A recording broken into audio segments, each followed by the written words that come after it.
क्या एसआईपी को जारी रखना चाहिए या फिर बंद कर दें? ऐसे निवेशकों को करना क्या चाहिए? इस पर आप जरूर राय लेना चाह रहे होंगे, तो सुनिए जी बिजनेस के मैनेजिंग एडिटर अनिल सिंघवी से कि वो क्या कहते हैं।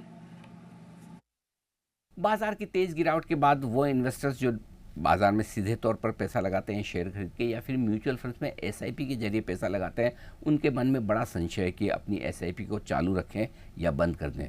दूसरा सवाल ये कि एसआईपी में अपना अमाउंट कम करें या बढ़ाएं। तो पहला सवाल ये है कि एसआईपी चालू करें या बंद। तो एसआईपी बनी ही इसलिए कि जब बाज़ार कमज़ोर हो तब आप उसे नियमित तौर पर जारी रखें ताकि बाजार की कमजोरी का फ़ायदा आपको मिल सके और निचले स्तर पर आप निवेश कर सके। तो अगर आप चाहें इक्विटी में डायरेक्टली पैसा लगाते हों या फिर म्यूचुअल फंड में एसआईपी करते हों, ये वक्त है जब आपका पेशेंस, आपका धैर्य ये टेस्ट किया जाता है और ऐसे में आपको बिल्कुल अपनी एसआईपी को रोकना नहीं है बल्कि इसे जारी रखना है। अब बड़ा सवाल है कि क्या एसआईपी कम की जाए? बिल्कुल नहीं, अनलेस कि आपको वाकई में किसी और पर्पज़ से पैसे की ज़रूरत है, तब तो अलग बात है। अदरवाइज़ एसआईपी कम करने का नहीं बल्कि थोड़ी बहुत बढ़ाने का वक्त है।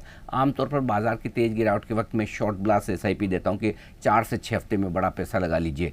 इस वक्त मैं शॉर्ट ब्लास्ट एसआईपी की बात नहीं कर रहा, लेकिन मैं कर रहा हूँ टॉपअप एसआईपी की बात। यानी कि आपकी जो भी एसआईपी चल रही है और अगर उसमें आपकी फाइनेंशियल ताकत है, आप थोड़ा एक्स्ट्रा बचा सकते हैं। देखिए ऐसे समझिए, कमज़ोर बाज़ार में आपको थोड़ा एक्स्ट्रा बचाना है और मजबूत बाज़ार में थोड़ा एक्स्ट्रा आप अपने आप पे खर्च कर दें तब भी कोई दिक्कत नहीं, ताकि आपका इन्वेस्टमेंट लोअर लेवल पे हो। तो अगर आप 10 से 20% अपनी एसआईपी को बढ़ा सकते हैं तो वो काम कर सकते हैं, टॉपअप कर सकते हैं, या फिर निफ्टी के हर 500 पॉइंट के फॉल पर आप अपनी एसआईपी को 10 या 15% बढ़ा दें ताकि आपके लिए एक्स्ट्रा इन्वेस्टमेंट हो जाए लोअर लेवल्स पे। तो कोशिश करें पहली, एसआईपी को बिल्कुल बंद न करें, जारी रखें, और दूसरा अगर टॉपअप कर पाएँ तो बहुत बढ़िया। तो म्यूचुअल फंड इन्वेस्टर्स के लिए राय साफ़ है, बाजार बड़े बुल रन में है, बड़े बुल रन में कई बार इस तरह के करेक्शन, इस तरह की गिरावट आती है जिसमें आपको डाउट होता है, अरे कहीं तेज़ी खत्म तो नहीं होगी, टॉप तो नहीं बन गया, अब कई सालों तक ऐसे भाव वापस देखने को मिलेंगे या नहीं। लेकिन ये सब भूल कर आपको एक लॉन्ग टर्म इक्विटी इन्वेस्टर्स के तौर पर 1 से 3 साल का व्यू लगाकर